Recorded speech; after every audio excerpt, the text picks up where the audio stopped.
Hello friends, नमस्कार। UPSC CSC Hindi optional channel पे आप लोगों का स्वागत है। अनअकैडमी के इस प्लेटफॉर्म पे, जो कि इंडिया का लार्जेस्ट लर्निंग प्लेटफॉर्म है, नंबर ऑफ स्टूडेंट्स और नंबर ऑफ एजुकेटर्स के पॉइंट से इंडिया का सबसे बड़ा प्लेटफॉर्म है। इसके सब्सक्रिप्शन से आपको डेली लाइव क्लासेस मिलेंगी, लाइव टेस्ट एंड क्विजेज मिलेंगे, स्ट्रक्चर्ड कोर्सेज हैं, अनलिमिटेड एक्सेस मिलेगा आपको। अगर आप इसको सब्सक्राइब करते हैं तो आप किसी भी एजुकेटर के वीडियो को देख सकते हैं, किसी भी एजुकेटर के लाइव क्लास को अटेंड कर सकते हैं। इसके लिए आपको अनअकैडमी का लर्निंग एप्लीकेशन डाउनलोड करना होगा। उसमें आपको संबंधित एग्जाम को सब्सक्राइब करना होगा। ये मैं हूँ ज्ञान तिवारी, 15 वर्षों से आप लोगों के बीच में हूँ। आप लोगों से सीखता रहता हूँ, सिखाता रहता हूँ। उसी प्रक्रिया में 15 साल बीत गए। एमए इन एंशिएंट हिस्ट्री और आर्कियोलॉजी ये हमारा एकेडमिक रहा है। आप हमें टेलीग्राम और अनअकैडमी पर फॉलो कर सकते हैं। अनअकैडमी के पास 100+ टॉप एजुकेटर्स हैं, जिनकी में से कुछ की सूची आपके सामने है। आप इनको देख सकते हैं, इनके एक्सपर्टाइजेशन का बेनिफिट ले सकते हैं, इनसे लाभ ले सकते हैं। अगर आप अनअकैडमी सब्सक्राइब करते हैं तो इससे आपको बहुत सारे फायदे होने वाले हैं। 15,500 से अधिक कोर्सेज यूपीएससी सीएससी एग्जाम की प्रिपरेशन के लिए चलाए जा रहे हैं, जिसमें आप देख रहे हैं कि अलग अलग सेक्शंस के बहुत सारे कोर्सेज हैं। आपके कंप्लीट प्रिपरेशन का बहुत डायमेंशंस पे ख्याल रखा जा रहा है। ये हमारा सब्सक्रिप्शन फी है, जिसमें 8,000 से लेकर 44,000 तक का ऑप्शन है। 1 मंथ से लेकर 12 मंथ तक का ऑप्शन है। इसमें से कोई भी ऑप्शन आप चूज कर सकते हैं। किसी भी सब्सक्रिप्शन के लिए आप हमारा कोड ज्ञान जरूर यूज करें, उससे आपको 10% का डिस्काउंट होगा। ये हमारा प्लस और आइकॉनिक का एक कंपैरेटिव चार्ट है, जिसको देखकर आप अनुमान लगा सकते हैं कि कौन से कोर्स में आपको क्या मिलने जा रहा है। अगर आप सब्सक्राइब करते हैं तो आप हमारा कोड ज्ञान यूज करें, जिससे आपको 10% का डिस्काउंट मिलेगा। इससे पहले की क्लासेस में हम लोगों ने वैदिक कल्चर के बारे में पढ़ा और इंडस वैली सिविलाइजेशन के बारे में पढ़ा। इंडस वैली सिविलाइजेशन के डिफरेंट एंगल्स को हम लोगों ने कवर किया। इंडस वैली सिविलाइजेशन में हम लोगों ने ओरिजिन से लेकर सिंधु घाटी सभ्यता की ओरिजिन से लेकर और उसके पतन तक की बातें करी, और इस बीच में उसके जितने भी आयाम बन सकते हैं सिंधु घाटी सभ्यता से प्रश्न पूछे जाने के, सिंधु घाटी सभ्यता से जो भी प्रश्न बन सकते हैं, उन सभी बिंदुओं पर हम लोगों ने क्रमशः और बहुत व्यवस्थित चर्चा करी कि सिंधु घाटी सभ्यता कैसे उद्गम हुआ, उसके क्या लक्षण थे, उसका समाज कैसा था, उसकी अर्थव्यवस्था कैसी थी, उसका राजनैतिक ढांचा कैसा था, उसमें माना जाने वाला धर्म कैसा था, और धर्म के भी विभिन्न पक्षों पर, समाज के भी विभिन्न पक्षों पर हम लोगों ने बहुत व्यवस्थित रूप से चर्चा करी। इसी क्रम में हम लोगों ने वैदिक कल्चर के भी बहुत सारे एस्पेक्ट को कवर किया। इसी क्रम को आगे बढ़ाते हुए आज हम एक नया सेशन लेके आए हैं, जिसमें हम दोनों में एक कंपैरेटिव स्टडी करेंगे कि सिंधु घाटी सभ्यता, इंडस वैली सिविलाइजेशन और वैदिक कल्चर के बीच में क्या डिफरेंसेस हैं। आगे हम इनमें समानताएं भी लेकर आएंगे, अगले लेक्चर में हम इनमें समानताएं भी लेकर आएंगे, लेकिन आज हम बात कर रहे हैं कि दोनों के बीच विषमता क्या पाई जाती है। तो बच्चों, अगर हमें किसी भी विषमता को, किन्हीं दो युगों के बीच में विषमता को चिन्हित करना है, कभी भी आ सकता है आपको, कभी दो शासकों की बात आ सकती है, कभी दो राजवंशों के संदर्भ में ये बात पूछी जा सकती है कि फला डायनेस्टी मौर्य डायनेस्टी और मौर्योत्तर काल के अंतर को स्पष्ट करें। वो अंतर हो सकता है कि बहुत माइक्रो लेवल पे जाके किसी एक सेगमेंट पे पूछ लिया जाए कि भाई सोसाइटी में क्या डिफरेंस आया, उस पर आप बताओ। रिलीजन में क्या डिफरेंस आया, उस पर आप बताओ। पॉलिटिकल ढांचे में क्या डिफरेंस आया, वो बताओ। मौर्यों का प्रशासन गुप्तों के प्रशासन से किस तरह से अलग था, गुप्तों का प्रशासन मौर्यों के प्रशासन से किस तरह अलग था। केंद्रीकरण विकेंद्रीकरण के तत्वों की तुलना करने के लिए आ सकती है। तो एक अपना माइंडसेट इस तरह से डेवलप करें कि कभी भी आपसे दो बातों में तुलना करने के लिए क्वेश्चन पूछा जा सकता है। तो उसी प्रक्रिया को आगे बढ़ाएंगे हम। उसी तरह का आपकी मानसिकता विकसित करने के क्रम में हम पहला तुलनात्मक अध्ययन लेके आपके पास आ रहे हैं, जिसमें हम सिंधु घाटी सभ्यता और वैदिक कल्चर के बीच में एक तुलना करेंगे। तो मैं ये बता रहा था कि अगर कभी भी दो काल के बीच में तुलना करने के लिए आए, अगर वो बहुत माइक्रो लेवल पे क्वेश्चन बना रहा है और किसी एक चीज में तुलना करने के लिए कह रहा है, तब तो आपको वहीं पर केंद्रित रहना है जहां की वो बात कर रहा है। अदरवाइज अगर वो दो युगों में समानता या असमानता के लक्षणों को पहचानने की बात कर रहा है, तो आप कहाँ पहचान पाइएगा उनको? उनको आप समाज में पहचानने का प्रयास करेंगे, उनको आप अर्थव्यवस्था में पहचानने का प्रयास करेंगे, उनको आप संस्कृति में पहचानने का प्रयास करेंगे, उनको आप धर्म में पहचानने का प्रयास करेंगे, उनको आप राजनीतिक व्यवस्था में पहचानने का प्रयास करेंगे कि इन सब व्यवस्थाओं को आधार मानते हुए इंडस वैली सिविलाइजेशन कैसी थी, इन सारी ही व्यवस्थाओं को आधार मानते हुए वैदिक कल्चर कैसा था, मतलब वैदिक कल्चर की वैदिक संस्कृति का समाज कैसा था, सिंधु घाटी सभ्यता का समाज कैसा था, इन दोनों में तुलना करेंगे, अर्थव्यवस्था, संस्कृति, धर्म, राजनीतिक व्यवस्था, इन सब की तुलना करेंगे, तो आपको एक माइंडसेट बनेगा आपके मस्तिष्क में कि हाँ दोनों सभ्यताओं के बीच में क्या अंतर था। उसी को हम लोग आगे बढ़ा रहे हैं। तो आज का जो हमारा टॉपिक है वो है सिंधु घाटी सभ्यता और वैदिक संस्कृति के मध्य अंतर। आपको 200 वर्ड्स में लिखने के लिए आएगा, तो बहुत ध्यान से आप हमारी बातों को समझिए। ये प्रश्न आपको जीएस के पेपर 1 में भी हेल्प करेगा और ऑप्शनल के पेपर में भी हेल्प करेगा। तो आप इसको ध्यान से समझेंगे तो आपके दो सेक्शन तैयार होंगे, दो जगहों पर ये काम आ सकता है आपके।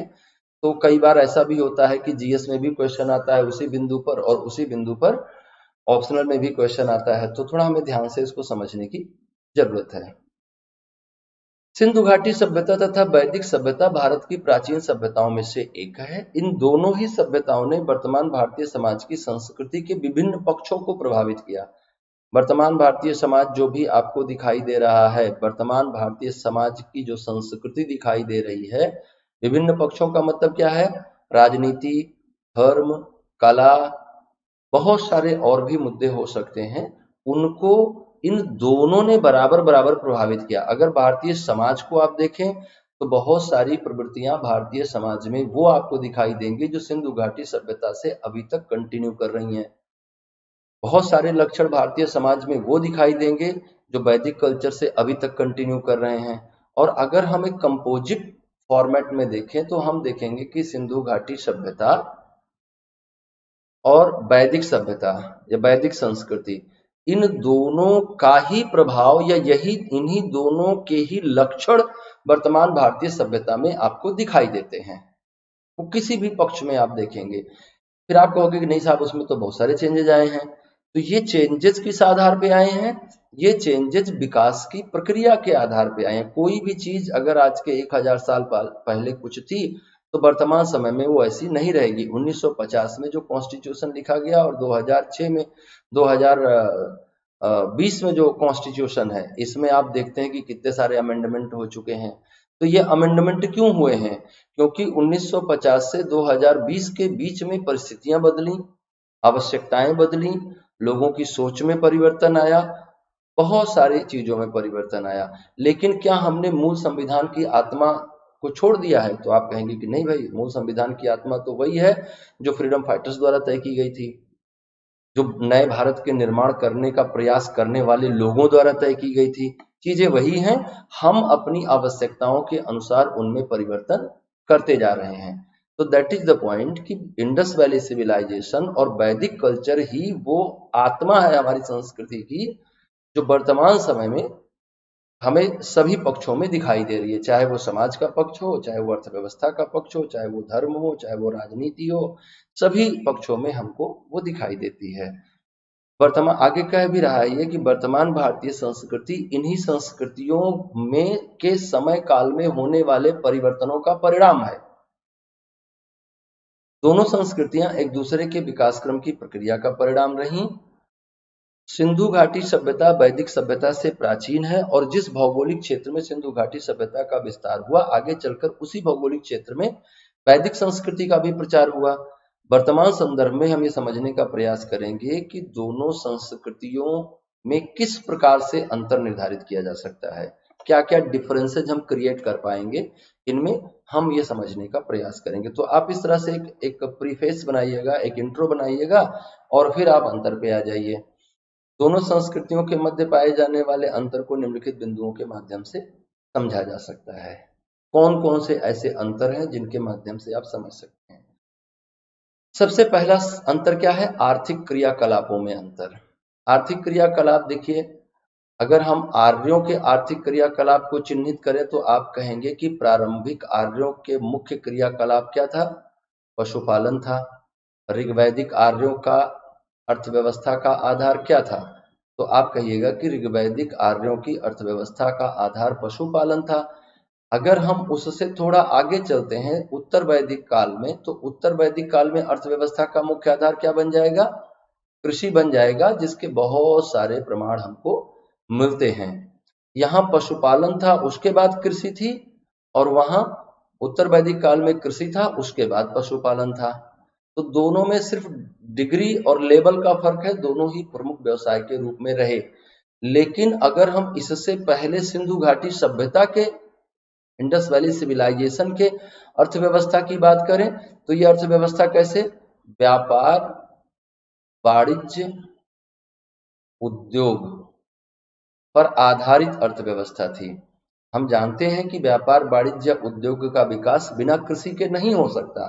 कृषि भी एक प्रमुख व्यवसाय के रूप में चलन में था इंडस वैली सिविलाइजेशन में। लेकिन अगर आपसे कभी ऐसे सवाल बनता है कि सिंधु घाटी सभ्यता के लोगों का मेन ऑक्यूपेशन क्या था, तो आप बताएंगे कि वो वाणिज्य व्यापार पर आधारित एक नगरीय सभ्यता थी, सुनियोजित नागरिक जीवन उनका चलता था। तो अब इन अंतरों के आलोक में नीचे की लाइनों को आप पढ़िएगा तो आपको ये बातें बहुत क्लियर कट समझ में आएंगी। बात हमारी क्या है? बात हमारी है कि उत्तर वैदिक काल और इंडस वैली सिविलाइजेशन के आर्थिक क्रियाकलाप किस तरह से बदलते रहे। इंडस वैली सिविलाइजेशन के आर्थिक क्रियाकलाप कैसे थे? व्यापार, वाणिज्य और उद्योग पर आधारित अर्थव्यवस्था का विकास हुआ था, जबकि ऋग्वैदिक काल में पशुपालन मेन ऑक्यूपेशन था, कृषि उसकी सहायक व्यवसाय था। उत्तर वैदिक काल में जाते जाते कृषि संस्थागत रूप ले लेती है, कृषि मुख्य व्यवसाय के रूप में स्थापित हो जाती है, पशुपालन उसका सहायक व्यवसाय बन जाता है। जरा देखते हैं आर्थिक क्रियाकलाप कैसे। अच्छा, जब इस तरह की अर्थव्यवस्था आप विकसित करेंगे तो कहाँ रहिएगा? इस तरह की अर्थव्यवस्था के लिए अनुकूल स्थान आपके लिए क्या होगा? तो आप कहिएगा कि भाई इसके लिए अनुकूल स्थान गांव होगा, और इसके लिए अनुकूल स्थान क्या होगा? इसके लिए अनुकूल स्थान नगर होगा। तो यहीं से अंतर को आप स्पष्ट कर लेंगे कि ये पहला डिफरेंस आपको समझ में आएगा। अर्थव्यवस्था में दोनों के अंतर था, आर्थिक क्रियाकलापों में अंतर था, और आर्थिक क्रियाकलापों का यह अंतर दोनों के जीवन शैली में परिवर्तन को प्रदर्शित कर रहा था। ऋग्वैदिक सभ्यता ग्रामीण संस्कृति है, ग्रामीण संस्कृति थी, जबकि सिंधु घाटी सभ्यता के लोग सुनियोजित नागरिक जीवन से भली भांति परिचित थे, और यह एक नगरीय सभ्यता को प्रदर्शित करता है। सिंधु घाटी सभ्यता का उत्खनन, सिंधु घाटी सभ्यता का अध्ययन एक नगरीय सभ्यता के स्वरूप को प्रदर्शित करता है। तो सिंधु घाटी सभ्यता कैसी रही? नगरीय रही। जबकि ऋग्वैदिक सभ्यता कैसी रही? आप कहेंगे कि यह ग्रामीण सभ्यता रही। ये लोग जो धातुओं का प्रयोग करते थे उसमें भी आप देख सकते हैं कि कुछ डिफरेंसेस है। ये धातुओं में सोने और चांदी से परिचित थे।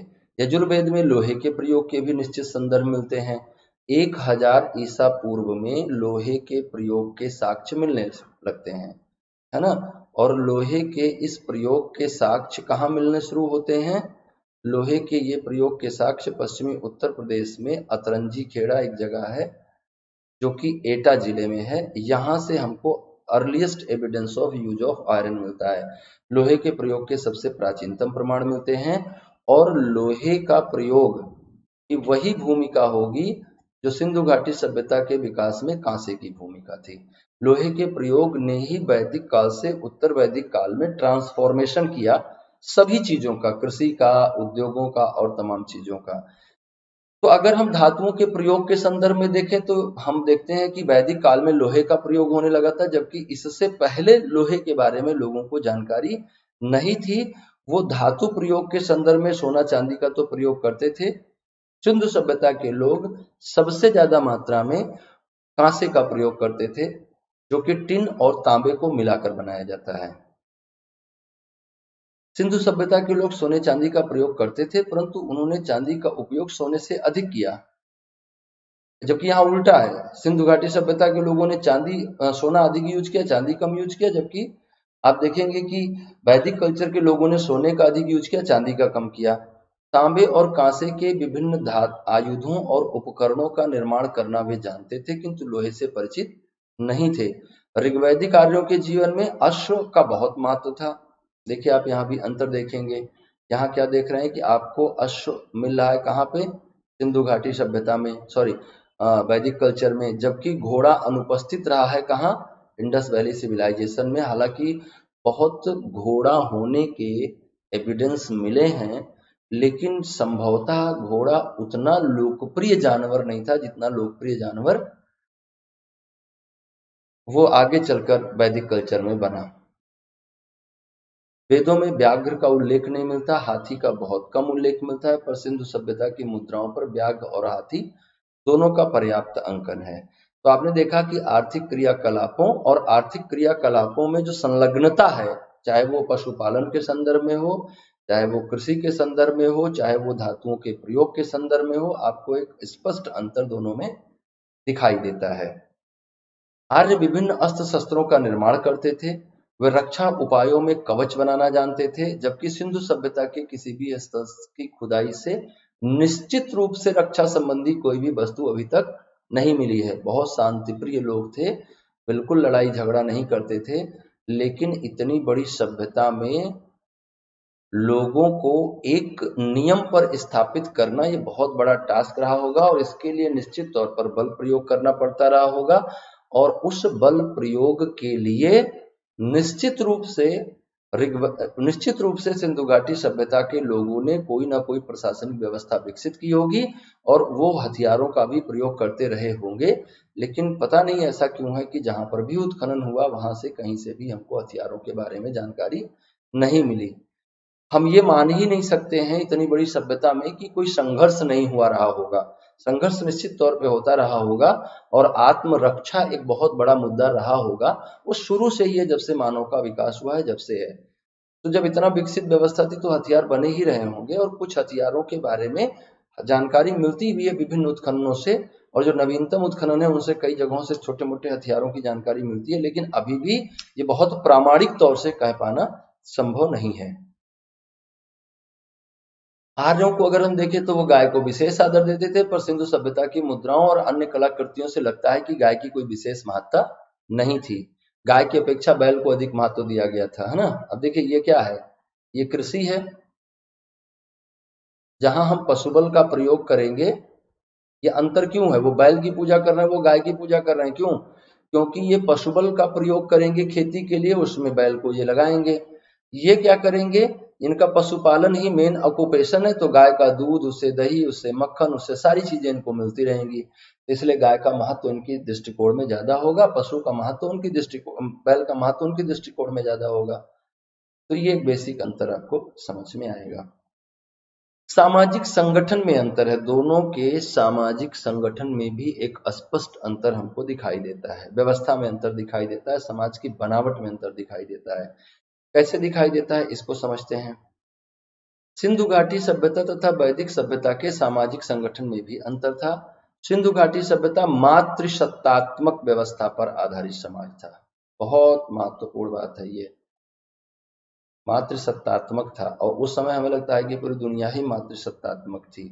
इनकी मातृसत्तात्मकता के प्रमाण कहाँ से मिलते हैं आपको, ये भी बहुत पक्का पक्का आप नहीं कह सकते जब तक इनकी लिपि नहीं पढ़ी गई है, लेकिन जो उत्खननों से प्राप्त साक्ष्य हैं वो हमको इस ओर संकेत करते हैं कि संभवतः समाज मातृसत्तात्मकता वाला था, है ना। जबकि आगे आप देखेंगे कि वैदिक समाज जो था, वैदिक कालीन समाज जो था, वो पैट्रियार्कल सोसाइटी था, पितृसत्तावादी समाज था। आप देखिए ना, जबकि वैदिक सभ्यता पितृसत्तात्मक थी। हालांकि पितृसत्तात्मकता को आप स्त्रियों की खराब स्थिति के साथ संबद्ध ना करें, क्योंकि आप प्रारंभिक वैदिक समाज को देखिएगा तो स्त्रियों को एक सम्मानजनक स्थान दिखाई देगा आपको। वो बराबर का हक था, हर वो कर्म करने की उन्हें स्वतंत्रता थी जो पुरुषों द्वारा किया जाता था, जैसे शिक्षा लेना, जीवन भर अविवाहित रहना, पिता की संपत्ति में हिस्सेदार बनना, बहुत यज्ञोपवीत होना, वेदों के अध्ययन का अधिकार, बहुत सारे अधिकार उनके पास वो सारे थे जो पुरुषों के पास थे। लेकिन आपको वैदिक ऋचाओं से ऐसा ज्ञात होता है कि पुत्र प्राप्ति पर अधिक बल दिया जाता था। और अगर हम ऋग्वैदिक काल की बात करते हैं तो ऋग्वैदिक काल में महिलाओं की स्थिति तो बहुत अच्छी थी, नो डाउट। लेकिन जैसे जैसे आर्थिक क्रियाकलापों में परिवर्तन होता गया, जैसे जैसे पशुपालन से अर्थव्यवस्था अग्रेरियन इकोनॉमी की ओर डेवलप हुई, कृषि आधारित अर्थव्यवस्था की ओर विकसित होने लगी, वैसे वैसे आप देखेंगे कि स्त्रियों की स्थिति में भी परिवर्तन होने लगेगा। सामाजिक स्थिति आर्थिक स्थिति के बिल्कुल समानुपाती होती है, सीधे समानुपाती होती है। समाज में किसी की भी स्थिति कैसे निर्धारित होगी? सामाजिक स्थिति डायरेक्टली प्रोपोर्शनल टू आर्थिक स्थिति। अगर आपकी आर्थिक स्थिति अच्छी है तो आपकी सामाजिक स्थिति स्वयं से अच्छी रहेगी। तो सामाजिक संगठन में आप देखते हैं कि एक बेसिक डिफरेंस मिलता है, एक जगह मातृसत्तात्मकता मिलती है, एक जगह पितृसत्तात्मकता मिलती है। लेकिन ऋग्वैदिक समाज में महिलाओं की स्थिति सम्मानजनक थी।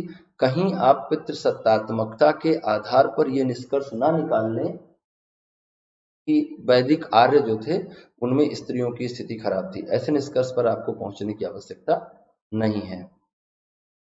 अब हम बात करते हैं धर्म के स्वरूप में अंतर। अगर हम बहुत ध्यान से देखें तो वास्तव में दोनों के धर्म का स्वरूप एक जैसा आपको दिखाई देगा। वो क्या है? वो है प्राकृतिक शक्तियों का दैवीकरण। विभिन्न प्राकृतिक शक्तियों को सिंधु घाटी सभ्यता के लोगों ने देखा और जिनको उनको आश्चर्य हुआ, जिनको वो समझ नहीं पाए, उनको उन्होंने क्या मान लिया? देवी मान लिया। और प्रकृति की विभिन्न शक्तियों को प्रदर्शित किया उन्होंने मूर्ति के माध्यम से, मातृ देवी की प्रतिमाओं के माध्यम से। जबकि प्राकृतिक शक्तियों का ही दैवीकरण इन्होंने भी किया, आर्यों ने भी किया। प्राकृतिक शक्तियों का ही दैवीकरण आर्यों ने भी किया, लेकिन इन्होंने कैसे किया? इन्होंने उनमें पुरुष देवताओं को स्थापित करने का प्रयास किया। तो देखिए यही अंतर है जो आपको सोसाइटी में भी दिखाई देगा। देवियों की सत्ता किस तरह के समाज की ओर संकेत दे रही है कि भाई समाज मातृसत्तात्मक रहा होगा और पुरुष देवताओं की स्थापना, पुरुष देवताओं के माध्यम से प्राकृतिक शक्तियों का दैवीकरण करना, ये किधर संकेत करता है? यह संकेत करता है पितृसत्तात्मकता की ओर।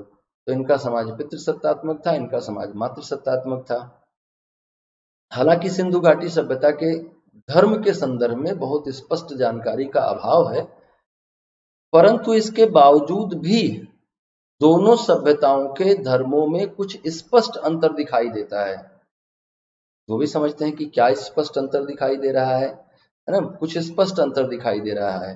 क्या? सिंधु घाटी सभ्यता में जहां मातृ देवियों की पूजा की प्रधानता रही, वहीं वैदिक धर्म में पुरुष देवताओं की प्रधानता रही।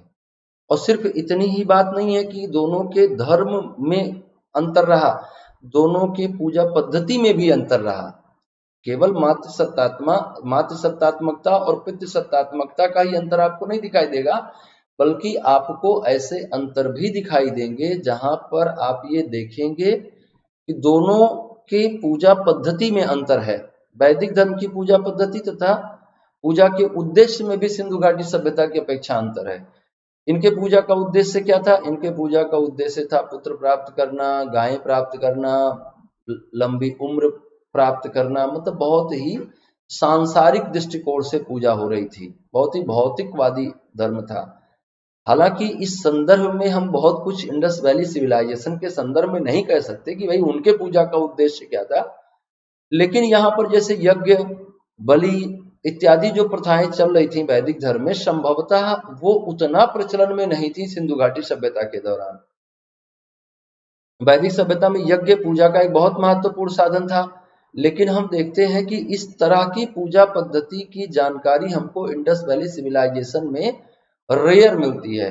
अब हम यज्ञ के बारे में सिंधु घाटी सभ्यता में क्या कह सकते हैं कि कई जगहों से फायर अल्टर मिले हैं, कई जगहों से अग्नि वेदिकाएं मिली हैं, जो इस तरफ संकेत करती हैं कि संभवतः ये लोग भी यज्ञ जैसा कोई पूजा विधान करते थे। अब दोनों में एक जैसा रहा लेकिन जितना यज्ञों के बारे में जानकारी वैदिक साहित्य में मिलती है, उत्तर वैदिक काल में तो बहुत सारे यज्ञों का प्रचलन हो गया। ऋग्वैदिक काल से ही यज्ञों की बात होने लगी थी। तो ये जो यज्ञ और यज्ञ पूजा पद्धति है, ये आपको अनुपस्थित मिलती है सिंधु घाटी सभ्यता के धर्म में। आर्य संभवतः मूर्ति पूजक नहीं थे। हालांकि एकाध बार ऐसा संदर्भ आता है कि इंद्र की प्रतिमा को 100 गायें देकर खरीदा गया। तो इंद्र की प्रतिमा जो है आपको बहुत सारे एविल से बचाएगी, ऐसे रेफरेंसेज आते हैं, पर इंद्र की प्रतिमा नहीं मिलती है ना। तो प्रतिमा पूजन की कोई व्यवस्था थी इस मामले में, आर्यों में प्रतिमा पूजन की कोई व्यवस्था थी, इस संदर्भ में बहुत स्पष्टता नहीं है।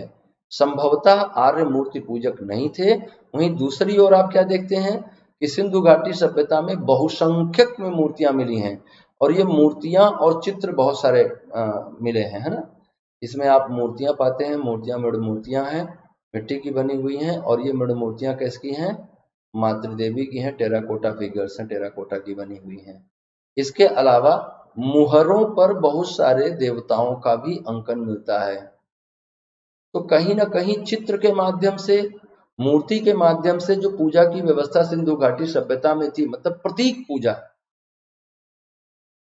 वैसी व्यवस्था वैदिक समाज में नहीं दिखाई देती है। तो यह भी एक बहुत महत्वपूर्ण अंतर है। दोनों सभ्यताओं के मध्य आप इसकी पहचान कर सकते हैं। इसके अलावा हम एक और अंतर दोनों के मध्य स्पष्ट करने का प्रयास करते हैं, वो है कलात्मक विकास में अंतर। हालांकि हम ये नहीं कह सकते कि वैदिक काल में कलाओं का विकास नहीं हुआ था, ये नहीं कहा जा सकता। वैदिक काल में कलाओं का विकास हुआ था, लेकिन क्या वैदिक काल की कलाएं उतनी ही विकसित थी जितना इंडस वैली सिविलाइजेशन की थी? अगर आप सिंधु घाटी सभ्यता की कलाओं को देखें, अगर आप दोनों के मृदभांडों को देखें, तो आप देखेंगे कि सिंधु घाटी सभ्यता के मृदभांड ज्यादा कलात्मक है, ज्यादा अच्छे हैं, ज्यादा गोलमटोल है, ज्यादा खूबसूरत है, ज्यादा मजबूत है। इन द रिस्पेक्ट ऑफ कि आप जो है बात करें वैदिक कल्चर की, वैदिक कल्चर में जो कलाएं मिलती हैं, वैदिक कल्चर का जो आर्ट एंड कल्चर मिलता है, वो उतना डेवलप नहीं था। कल्चर तो ठीक है डेवलप था, आर्ट उतना डेवलप नहीं था, उतना कला का विकास नहीं हो पाया था। आप चाहे सिंधु घाटी सभ्यता को देखिए तो कहाँ कहाँ कलात्मक विकास आपको मिलेगा। सिंधु घाटी सभ्यता में कलात्मक विकास आपको मिलता है मूर्तियों में। फिर कलात्मक विकास कहाँ मिलता है? मुहरों में। फिर कहाँ मिलता है? दैनिक जीवन के उपभोग में आने वाली वस्तुओं में, खिलौनों में। क्या आपको इतनी सारी चीजें वैदिक सभ्यता के संदर्भ में भी दिखाई देती हैं? और क्या उनका कलात्मक सौंदर्य उसी स्तर का है जिस स्तर का कलात्मक सौंदर्य आपको दिखाई देता है इंडस वैली सिविलाइजेशन के पीरियड में? तो आप कहिएगा नहीं। तो ये बात बिल्कुल स्पष्ट है कि सिंधु घाटी सभ्यता के कलात्मक विकास और वैदिक सभ्यता के कलात्मक विकास में स्पष्ट अंतर है। सिंधु घाटी सभ्यता जहाँ कलात्मक विकास के उत्कर्ष अवस्था को प्रदर्शित करती है, वहीं वैदिक कला कलात्मक दृष्टिकोण से कम विकसित हो पाया था। वैदिक काल कलात्मक दृष्टिकोण से कम विकसित हो पाया था। और मैं आपको बताऊं, दरअसल कला का विकास क्या होता है ना, कला का डेवलपमेंट 3 चीजों पर डिपेंड करेगा। पहली तो आपकी संपन्नता, आप आर्थिक रूप से संपन्न होने चाहिए, नंबर 1 बात। नंबर 2 बात, स्थिरता होनी चाहिए। क्योंकि अगर आप यायावर हैं, एक जगह से दूसरी जगह आप टहलते रहेंगे, तो आप चाहेंगे कि आप न्यूनतम सामान निर्मित करें, सबसे कम सामान आपके पास हो, ताकि आपकी मोबिलिटी बहुत आसान हो, एक जगह से दूसरे जगह जाना आपको आसान हो। तो एक जगह से दूसरे जगह जाना आसान हो, आपकी मोबिलिटी कम हो, इसके लिए आप क्या करेंगे? बहुत इसेंशियल यूज की चीजें ही अपने पास रखेंगे। और कला बहुत इसेंशियल यूज की चीजें नहीं है, खिलौना बहुत इसेंशियल यूटिलिटी की चीज नहीं है, मूर्तियां बहुत इसेंशियल यूटिलिटी की चीज नहीं है। तो बहुत ऑब्वियस है कि जब यायावरी जीवन रहेगा, स्थिरता नहीं रहेगी, तो कला का विकास नहीं हो पाएगा। संपन्नता नहीं रहेगी तो भी कला का विकास नहीं हो पाएगा। तो संपन्नता चाहिए, स्थिरता चाहिए, और समन्वय होना चाहिए, है ना, संघर्ष की स्थिति नहीं होनी चाहिए, समन्वय होना चाहिए। ये तीनों चीजों का आप देखेंगे आर्यों के जीवन में अभाव था। हालांकि मैं संपन्नता की कोई बात नहीं करूंगा, क्योंकि उनका बहुत ज्यादा ध्यान था ही नहीं पैसे बनाने पे, संपत्ति निर्माण पर उनका बहुत ज्यादा ध्यान था ही नहीं। वो जीवन को बहुत जीवन के दर्शन को बहुत गहरे से समझते थे, बहुत पढ़े लिखे थे, बहुत समझदार थे, और जीवन का उद्देश्य वो समझते थे कि इस जीवन का उद्देश्य है सिर्फ जीना। वो बाद में हम आर्थिक दौड़ में फंसते गए, और आर्थिक दौड़ में फंसने का मतलब ये हुआ कि जीवन को हम क्या समझते हैं आज, हम पैदा हुए हैं, पढ़ाई लिखाई करेंगे, क्यों करेंगे, क्योंकि कमाएंगे, कमाएंगे क्यों, क्योंकि घर बनाना है, घर बनाएंगे, गाड़ी खरीदेंगे, बैंक बैलेंस मेंटेन करेंगे, फिर मर जाएंगे।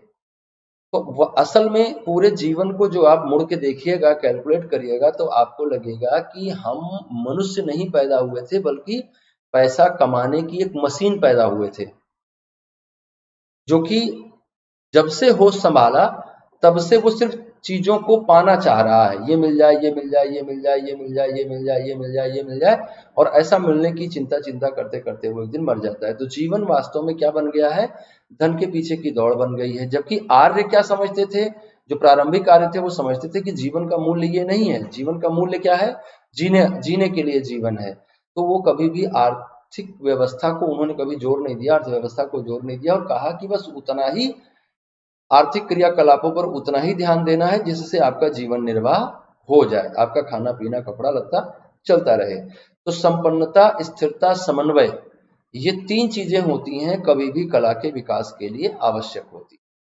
तो संपन्नता भी नहीं थी बहुत, स्थिरता भी नहीं थी, एक जगह से दूसरी जगह जाते रहते थे, समन्वय भी नहीं था, एक कबीला दूसरे कबीले पर अटैक किया करता था, लड़ता रहता था, संघर्ष की स्थिति बनी रहती थी, सौंदर्यात्मक चीजों की ओर नहीं जाते थे ये लोग। हालांकि कला क्या है, हमारी सौंदर्य अनुभूति की अभिव्यक्ति है। कला की परिभाषा क्या है कि मनुष्य में सौंदर्यानुभूति होती है, सौंदर्य की अनुभूति होती है, और यही सौंदर्यानुभूति जो है ये हमको प्रेरित करती है कि हम चीजों को सुंदर बनाएं, देखने में अच्छा बनाएं। तो आप वो सब जगह दिखाई देता है, आपके कपड़े में दिखाई देगा, आपके घर बनाने में दिखाई देगा, आपके मोटरसाइकिल में दिखाई देगा, आपके कार में दिखाई देगा, आपके जीवन के हर पक्ष में दिखाई देता है कि आप में एक सौंदर्यानुभूति है, और उसको आप कलात्मक रूप से अभिव्यक्त करना चाहते हैं और करते रहते हैं। तो ये कहां से आएगा, जब आप संपन्न होंगे, स्थिर होंगे और समन्वित होंगे, किसी तरह का कोई संघर्ष जैसी स्थिति आपके मन में नहीं रहेगी। अब हम बात करते हैं कि सिंधु घाटी सभ्यता और वैदिक सभ्यता के भौगोलिक विस्तार में क्या अंतर है। तो अगर इसको समझने का प्रयास करेंगे तो आप देखेंगे कि इंडस वैली सिविलाइजेशन का डेवलपमेंट कहाँ हुआ, वर्तमान पाकिस्तान, पाकिस्तान के पंजाब, सिंध, बलूचिस्तान प्रोविंसेस में, थोड़ा सा हिस्सा अफगानिस्तान का, भारत में जम्मू कश्मीर, पंजाब, गुजरात, हरियाणा, उत्तर प्रदेश, राजस्थान, महाराष्ट्र का थोड़ा हिस्सा, ये लेकर ये कल्चर डेवलप हुई। मतलब कि एक बृहत्तर क्षेत्र में विकसित हुई, लगभग 20 लाख वर्ग किलोमीटर क्षेत्र तक अब तक उसका उत्खनन हो चुका है। तो लगभग 20 लाख वर्ग किलोमीटर क्षेत्र में फैली हुई सभ्यता थी। 12,99,600 किलोमीटर उसका एग्जैक्ट फिगर है, लगभग 13 लाख है ना। तो इतने क्षेत्र में वो फैली हुई सभ्यता थी। तो मतलब बहुत विकसित सभ्यता थी, क्षेत्र विस्तार के दृष्टिकोण से, भौगोलिक विस्तार के दृष्टिकोण से।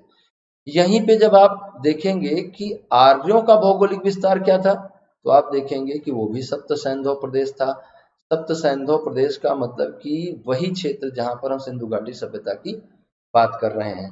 देखिए, दोनों भौगोलिक क्षेत्र एक होने के कारण ही तो यह समस्या खड़ी हुई कि क्या दोनों में असमानताएं हैं और दोनों में क्या कोई समानता के बिंदुओं की भी पहचान की जा सकती है, तभी ये डिस्कशन का मुद्दा बना। तो एक मोटी बात हमको ये समझ में आई कि प्रारंभिक आर्यों का जो निवास था, प्रारंभिक आर्य मतलब कि ऋग्वैदिक कालीन आर्य, मतलब कि 1500 बीसी से लेकर 1000 बीसी के मध्य।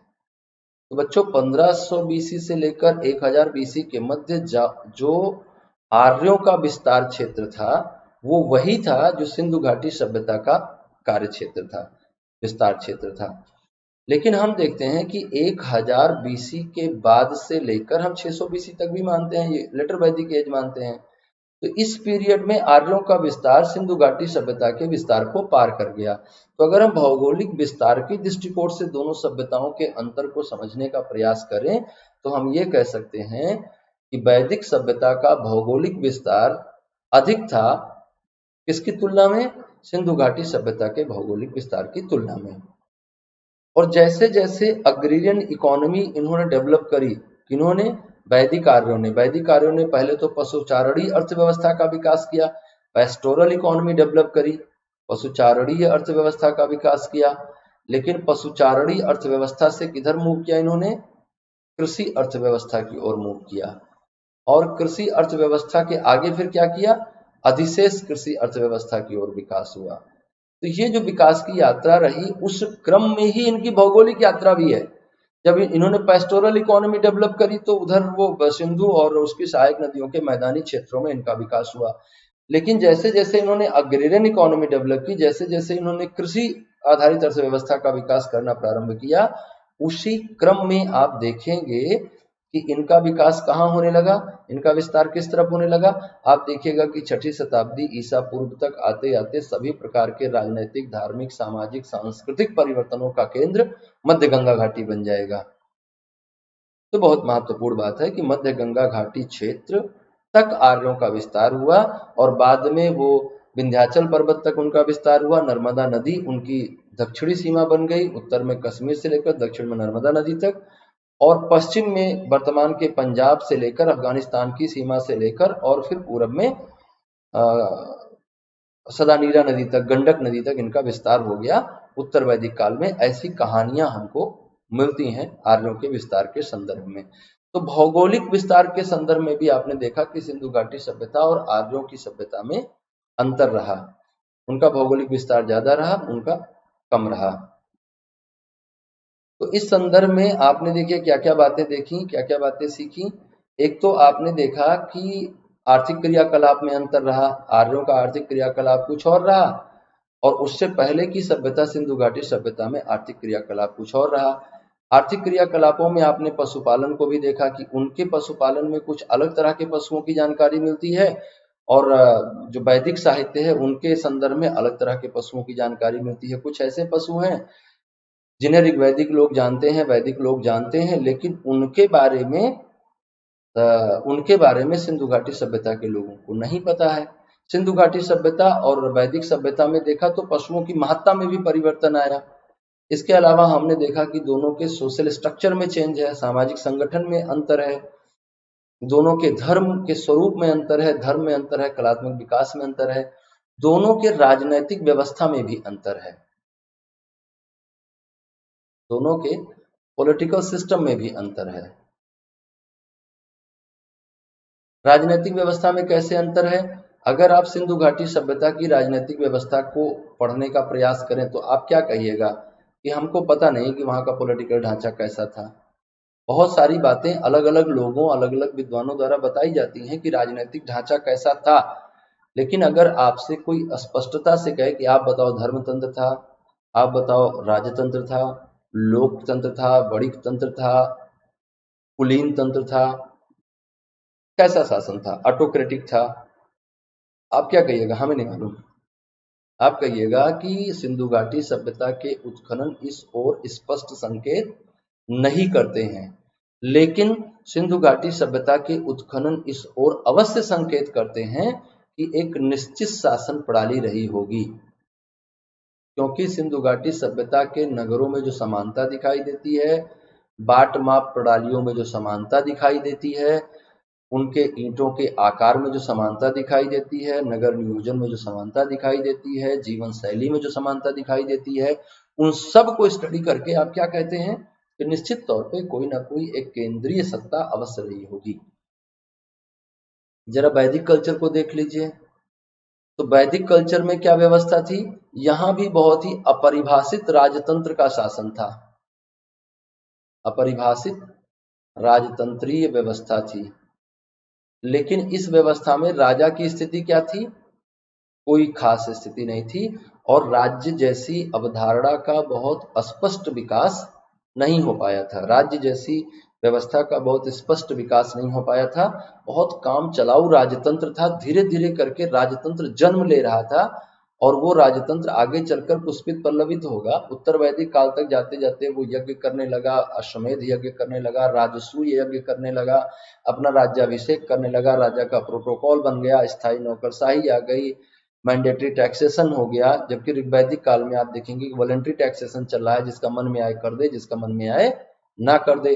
तो स्वैच्छिक कराधान से अनिवार्य कराधान की यात्रा कर ली आपने वैदिक काल में। तो अगर हम पूरे वैदिक काल को इंडस वैली सिविलाइजेशन से कंपेयर करते हैं, उसके पॉलिटिकल ढांचे को कंपेयर करते हैं, तो आप देखेंगे कि वैदिक सभ्यता में, वैदिक संस्कृति में जो राजनीतिक ढांचा रहा वो सिंधु घाटी सभ्यता की अपेक्षा अधिक तर्कसंगत था और अधिक सुपरिभाषित था, वेल डिफाइंड था, और धीरे धीरे करके वो अपना शेप ले रहा था और वही व्यवस्था आगे चलकर पूरी तरह से विकसित हो गई। 3rd सेंचुरी बीसी तक आते आते, मौर्यन एरा तक आते आते वेल डिफाइंड हो गया। गुप्तों तक जाते जाते तो राजा भगवान हो गया, है ना। पहले देखिए, पहले क्या हुआ, राजा सोशल कॉन्ट्रैक्ट का परिणाम रहा, राजा और जनता समान रही, है ना। फिर राजा ने क्या किया, अपना प्रोटोकॉल डेवलप किया और राजा से जनता नीचे चली गई। पहले वो क्या कहा गया है, विस्मत्ता कहा गया है, जनस्य गोपा कहा गया है, जन का रक्षण करने वाला कहा गया है। राजा के नीचे जनता चली गई। फिर राजा ने अपनी सुप्रीमेसी को दिखाने के लिए, आप देखिए ना, देवानाम प्रिय किसकी उपाधि है ये, तो आप कहिएगा भाई ये तो अशोक की उपाधि है। तो अशोक ने क्या उपाधि ली, देवानाम प्रिय उपाधि ली। अब देखिए क्रमिक विकास हो रहा है। राजा के पास कोई उपाधि नहीं थी, वो अपने अब कोई आडंबर नहीं था राजा के पास। ऋग्वैदिक काल में राजा फर्स्ट अमंग ऑल था, कबीले के सभी लोगों में से पहला व्यक्ति था, बस इतनी सी बात समझ लो। उत्तर वैदिक काल में आके राजा ने क्या किया, अपना आडंबर बना लिया, आडंबर पूर्ण जीवन जीने लगा, बड़ा महल में रहने लगा, घोड़ों पे चलने लगा, रथ पे चलने लगा, सेना रख ली, नौकरशाही बढ़ा ली। यहां तक भी वो अपने आप को मनुष्यों से अलग, बाकी मनुष्यों से अलग मनुष्य के रूप में स्थापित करने का प्रयास कर रहा है। आगे राजत्व का विकास कैसे हुआ, राजा ने यह कहना शुरू किया कि मैं आम आदमी नहीं हूं, मैं कौन हूं, मैं देवताओं का प्रिय हूं। देवानाम प्रिय प्रियदर्शी राजा अशोक कहता है, ऐसा उसके अभिलेखों में लिखा गया है। देवानाम प्रिय प्रिय राजा कहता है। तो देवानाम प्रिय प्रियदर्शी मतलब ये क्या है, ये देवताओं का प्रिय है, मतलब आम आदमी से अलग है। अब आगे क्या होगा, आगे ये होगा कि ये देवता है। अभी देवताओं का प्रिय था, अब देवता हो गया। कब हो गया देवता, एक गुप्त काल तक जाते जाते देवता हो गया। प्रयाग प्रशस्ति में समुद्रगुप्त के बारे में पढ़िएगा तो वो दान में बताता है कि कर्ण और भृगु भी उससे पीछे हैं, और बहुत सारी बातें और कहता है। अब अगर गुप्त काल में वो देवता हो गया और गुप्तोत्तर काल में तो वो परम भट्टारक, परमेश्वर, महेश्वर जैसी उपाधियां धारण करने लगा, मतलब अपने आप को भगवान कहने लगा। तो देखिए ना किस तरह से राजनीतिक व्यवस्था का विकास हुआ है। और ये जो भगवान तक की यात्रा है राजा की, वो इंसान से प्रारंभ हुई है और वो ऋग्वैदिक काल से प्रारंभ हुई है। तो ऋग्वैदिक काल की ही प्रशासनिक व्यवस्था, राजनीतिक व्यवस्था आगे चलकर अपने बहुत सारे स्वरूपों में प्रकट होती है। लेकिन हम सिंधु घाटी सभ्यता के संदर्भ में ऐसी किसी भी व्यवस्था का अभाव पाते हैं, या यूं कह लो कि ऐसी किसी भी व्यवस्था के बारे में जानकारी का अभाव पाते हैं। तो ये कुछ डिफरेंसेस थे जो हमने विभिन्न आयामों पर नापने का प्रयास किया। अर्थव्यवस्था के आयाम पर नापने का प्रयास किया, समाज के व्यवस्था पे नापने का आयाम किया। ऋग्वैदिक समाज बटा हुआ समाज था और इंडस वैली का समाज कैसा था पता नहीं है। तो अर्थव्यवस्था वो भी बटा हुआ था, लेकिन बंटवारे का आधार क्या था वो नहीं पता है। तो अर्थव्यवस्था के आधार पे देखा, समाज के आधार पे देखा, समाज के अलावा आपने धर्म के आधार पे देखा, राजनैतिक आधार पे देखा, और भौगोलिक विस्तार के आधार पे इनमें आपने अंतर को देखा। आप हर बिंदु पर 4-4, 5-5 पॉइंट अपने नोट्स में बनाइए और इन्हीं को इलेबोरेट कर दीजिएगा जब आपका आंसर राइटिंग आएगा। तो जब भी कोई भी ऐसा प्रश्न आता है जिसको पढ़ने से आपके मस्तिष्क में ये आशय प्रकट होता है कि ये दोनों सभ्यताओं के मध्य अंतर को पूछ रहा है, तो इन्हीं बिंदुओं को आपको लिखना है। बिल्कुल मैं नहीं जानता कि प्रश्न किस तरह के शब्द शब्दावलियों का प्रयोग करेगा, आप भी नहीं जानते। लेकिन चाहे जिस प्रकार के शब्द शब्दावलियों का प्रयोग करके अगर वो दोनों के मध्य अंतर पूछने का प्रयास करेगा तो आपको इन्हीं बिंदुओं पर ध्यान देना होगा। अगर वो थोड़ा माइक्रोस्कोपिक अप्रोच लेता है, किसी एक चीज में ही अंतर पूछता है, तो भी आप बहुत आसानी से उसको उसमें दोनों बातों को कह सकते हैं। तो आपने इस सेशन को लास्ट तक देखा, इसके लिए आपको बहुत बहुत धन्यवाद। आप इसको लाइक करें, शेयर करें, सब्सक्राइब करें और किसी भी तरह का सब्सक्रिप्शन अगर अनअकैडमी पे लेते हैं तो कृपया हमारा रेफरल कोड यूज करें, जिससे आपको 10% का डिस्काउंट मिलेगा। धन्यवाद।